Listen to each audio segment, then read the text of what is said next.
आर्कमधनं आपलं झालं आहे. पुन्हा ग्राफ पेपर आहे. एक ओव्हर डॅम्पिंग अंडर डॅम्पिंग दिलं आहे. जर ओव्हरशूट झाला तर अंडर डॅम्प्ड आहे. अंडर डॅम्प्ड आहे म्हणून ओव्हरशूट होतो आहे. जर ओव्हर डॅम्प्ड असेल तर अंडर शूट होईल.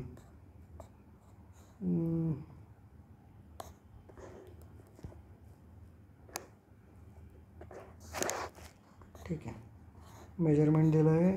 हे एवढेच आपल्याला विचारणार आहेत एक्झामला. आणि रिझन्स सगळ्यात कॉमन एस्केमिया आणि इलेक्ट्रोलाइट इम्बॅलन्स आणि एंडोक्राइन हे असणार सगळ्यात कॉमन. सगळ्यात कॉमन कॉजेस आहेत काही पण लाईट प्लेन म्हणून प्लेन आधी वाढवायचा, हायपॉक्सिया ट्रीट करायचा आहे, कार्बिया हायपो किंवा हायपर काही पण असेल, pre existing cardiac disease, endo आणि इलेक्ट्रोलाइट हे ॲरिथमियाचे रिझन आहेत. सायनस टॅकी तेच लाईट प्लेन असेल तर आपलं सर्जिकली आपलं केटामिन आणि इथरने होतं. वेगल टोन ब्लॉक करणारा काही आहे अँटीमस्कॅरिनिक किंवा सिम्पॅथेटिक टोन वाढवणारा सिम्पॅथोमायमॅटिक काय दिलं आहे तर. Hypotension, hyperthyroidism, फिओक्रोमा. नंतर SVT आपण वर्डमधला पण नोट्स वाचू. SVT रेग्युलर आहे. जर रेग्युलर असेल तर वेगल मॅन्युअर, स्टेबल असेल तर किंवा ॲडिनोसिन किंवा कार्डिओव्हर्जन. ॲट्रियल फ्लटरमध्ये तुझं रेग्युलर आहे. Flutter is regular. Absent P wave दोघांमध्ये, फिब्रिलेशन आणि फ्लटर दोघांमध्ये, पण इथे रिदम रेग्युलर आहे. सॉर्ट ऑफ अपिअरन्स आहे. फिब्रिलेशनमध्ये इरेग्युलर आहे. पी वेव ॲबसेंट असणार आहे. अनस्टेबल असेल तर कार्डिओव्हर्जन करा. स्टेबल असेल तर मग pharmacological treatment, beta blocker, CCBs, what ever. Old एजमध्ये पण होतो. हायपरटेन्शन, आर्टरी डिसीजमध्ये पण असं आलंच पाहिजे. MS, hyperthyroidism. PACsमध्ये काय होतं, एखादा फोकस तयार होतो सायनस नोड सोडून पण. त्याच्यामुळे एखादी पी वेव सडनली मधातच उचकणार. ती पी वेव ॲबनॉर्मल असणार पण नॉर्मल एक QRS फॉलो होणार. पण त्याच्यानंतर तुझा नॉर्मल पुन्हा पी वेव येणारच आहे. त्याच्यामुळे इथे कंपेन्सेटरी पॉज नाही आहे. ठीक आहे. PR इंटरवल व्हेरिएबल, कारण की तुझा कुठनं तो फोकस तयार होतो माहीत नाही. रिदम त्याच्यामुळे इरेग्युलर होतो आहे. QRS नॉर्मल आहे. इनकम्प्लीट कंपेन्सेटरी पॉज आहे. VPCs असेल तर कम्प्लीट कंपेन्सेटरी पॉज असतो. तो VPC झाल्यामुळे इथे रिफ्रॅक्टरी होतो. पी वेव आली तरी काहीच करू शकत नाही. त्याच्यामुळे तो गेल्यानंतर नेक्स्ट पी वेव आल्यावर तुझा हे होतो. म्हणून VPCमध्ये कंपेन्सेटरी पॉज असतो. VPCsमध्ये तेच रिदम तर सगळीकडे रेग्युलर आहे. पी वेव नाही आहे इथे. VPCsने स्वतः वेवमधनं आली म्हणून. QRS वाईड आहे. टी वेव त्याच्या अपोजिट जाते. कंपेन्सेटरी पॉज आहे. ट्रीट कधी करायचं आहे? ट्रीट जर हा R-on-T फेनॉमिना झाला तर VTACमध्ये जातो किंवा VFMमध्ये जाईल. मोर दॅन 6 आहेत, मल्टीफोकल आहेत, बायजेमिनी ट्रायजेमिनी झाल्या किंवा R-on-T झाला किंवा ग्रेटर दॅन 3 आहे. या इथे मल्टीफोकल दाखवतो आहे तो. R-on-T 3 मिमिकिंग दाखवतो आहे. सॉरी, बायजेमिनी ट्रायजेमिनी दाखवतो. हे बायजेमिनी आहे, हे ट्रायजेमिनी आहे. मोनोमॉर्फिक वेटी जर स्टेबल असेल तर तुला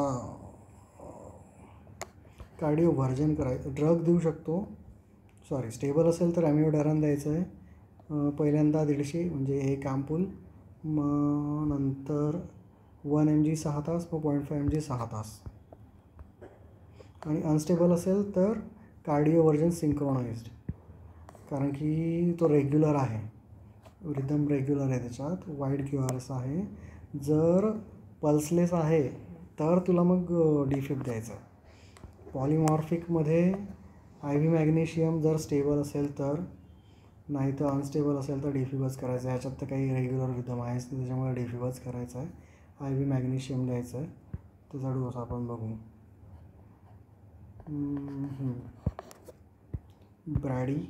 ब्रॅडी नॉर्मलमध्ये ॲथलेट्समध्ये वेगल टोन वाढला आहे किंवा सिम्पॅथेटिक टोन कमी झाला आहे, म्हणजे बीटा ब्लॉकर, अमिओडॅरॉन्स, CCBs आणि सक्सिनिलकोलिनचा सेकंड फेज ब्लॉक आणि हॅलोथिनमध्ये होईल.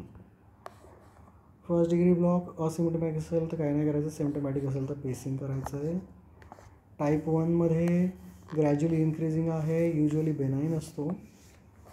2मध्ये इश्यू आहे, पी आर इंटरवल नॉर्मल असतो 2मध्ये. इथे पी आर इंटरवल वाढत जातो आणि एखादा ड्रॉप होतो. इथे सडनली एखाद्या वेळेस कंडक्शनचे ॲबनॉर्मॅलिटी होते, पी वेव पास नाही होत, पी वेव आहे, एखादा फॉलो नाही होत, कंडक्शनची ॲबनॉर्मॅलिटी आहे. त्याच्यामुळे एखादा सडन ड्रॉप दिसतो, पेसमेकिंग लागतं यांना.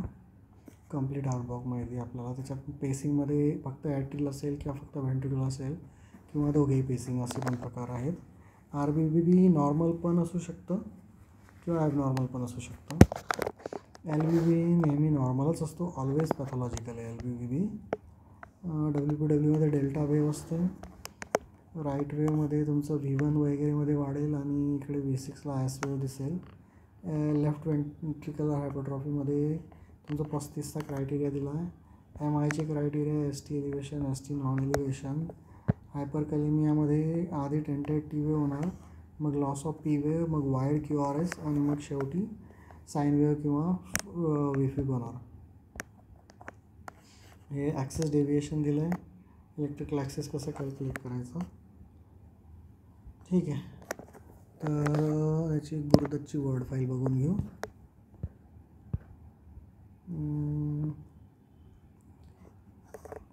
स्पेशल काय आहे याच्यात.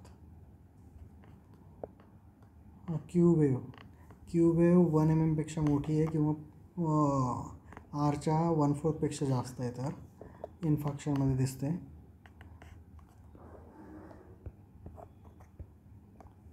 बाकी एलिव्हेशन,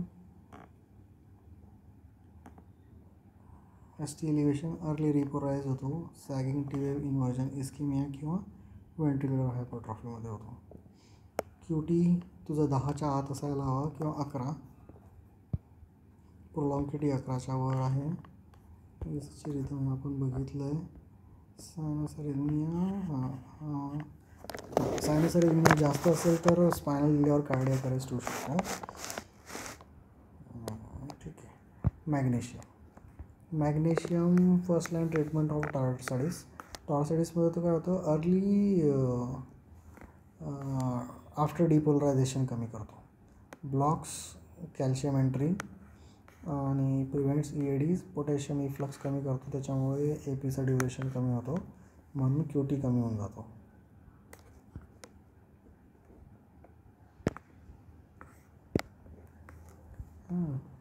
व्हेंट्रिक्युलर एक्सायटेबिलिटी कमी होते, त्याच्यामुळे TDP कमी होतो.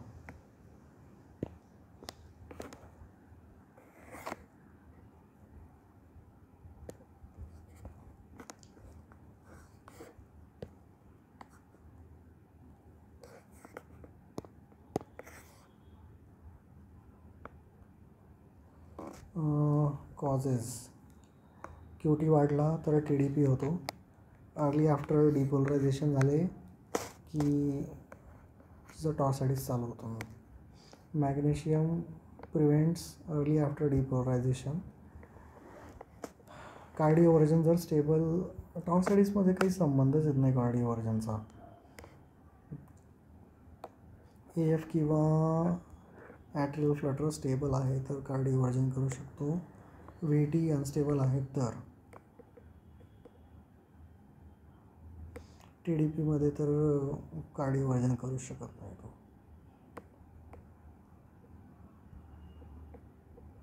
ठीक आहे, बाकीचं चलो डन खाली घे रे बाबा. हां, ओके. SVT बघितला आपण. स्टेबल TDP शक्यच नाही आहे. ठीक आहे, मॅग्नेशियम देऊ शकतो त्याच्यात. तेच मॅग्नेशियम द्यायला तेवढा टाईम पाहिजे. नंतर 2 ग्रॅम ओव्हर 10 मिनिट.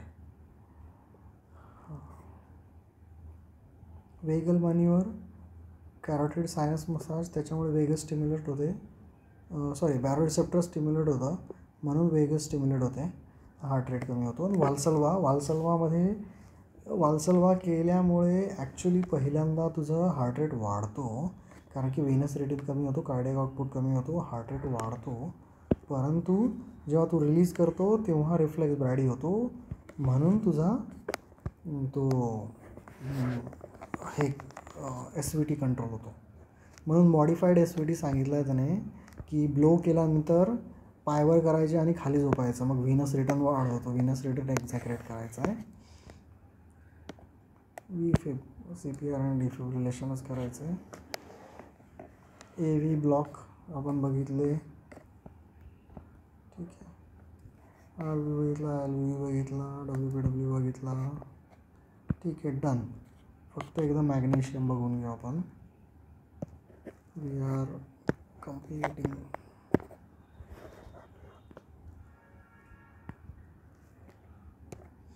हां, मॅग्नेशियम पूर्ण करून घेऊ. मॅग्नेशियम 50% असतं. हे ग्राममध्ये सगळे त्याची डोसेस, मिलीग्राममध्ये नाही आहे. झुस्पान किंवा प्रिटचार्ट दोघांमध्येही तुला 4 ग्रॅम आय व्ही द्यायचा आहे. 20% आय व्ही बनवावं लागतं, 50चं 20% बनवावं लागतं. नंतर इथे 1 ग्राम मेंटेनन्स द्यायचं आहे तुला, 1 to 2 ग्राम. तो म्हणजे 2 ग्राम असेल तर 5 ॲम्पूल एका पॉईंटमध्ये टाकून मध्ये 100 ml रन करतात.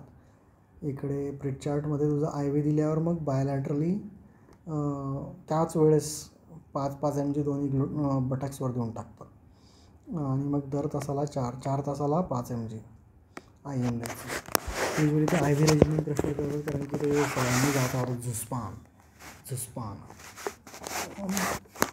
नंतर ॲनाल्जेसियासाठी 50 MKD आहे,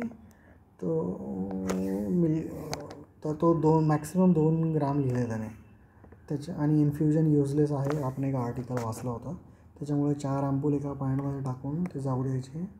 CNS इफेक्ट होत नाही म्हणतो तो, poorly crosses blood brain barrier. Torsades पॉइंटिसमध्ये 2 ग्राम द्या, त्याच्यानंतर ॲडिशनल 1 ग्राम देऊ शकता. 50%चा ॲम्पूल येतो, एका ॲम्पूलमध्ये 1 ग्राम पर 2 cc असतं ते. ठीक आहे, डन. ECG over. अच्छा, याचा क्लिनिकल गुरुजीचा ठीक आहे, डन, कम्प्लीट. क्लिनिकल गुरुजीचे काही ॲडिशनल पॉईंट नाही वाटले मला, त्याच्यामुळे मी नाही बनवते त्याचं. थँक्यू.